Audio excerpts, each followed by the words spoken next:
In this lesson, I'm going to show you how to set up a simple expression control that can be used to dial in a value anywhere in your project. In this case, it's in a completely separate comp. So to start from scratch, I'll actually delete this, and you'll see something alarming. You'll see an expressions error. Well, there's no reason to be alarmed. I'll just clear that. The error told me where it was located, and I happen to know it's in this pre-comp. So here you see opacity, and there's a little warning sign there. I'll just clear that out. Holding down the Option key, or Alt on Windows, if I click on the stopwatch, that toggles expressions on and off for that property. Now I'll show you the basics of how this works right here. To begin, you set yourself an expression control. So among the effects built into After Effects are expression controls, and there are several of them. Slider control is the most widely used. This is just a slider. It doesn't actually do anything until you wire it up.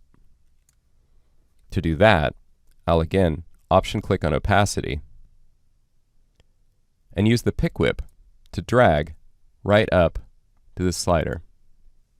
And now, whatever value I place on this slider control is what's going to be reflected for the opacity.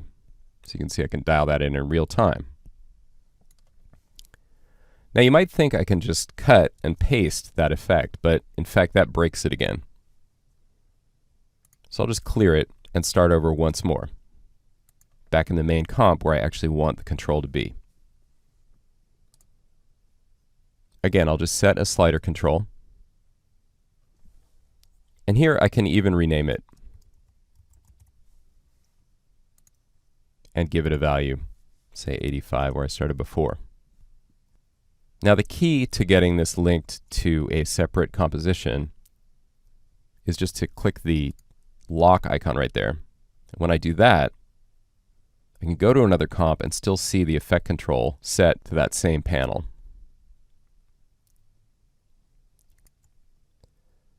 So now when I set the expression and use the pick whip, I'm actually linking into a completely different comp.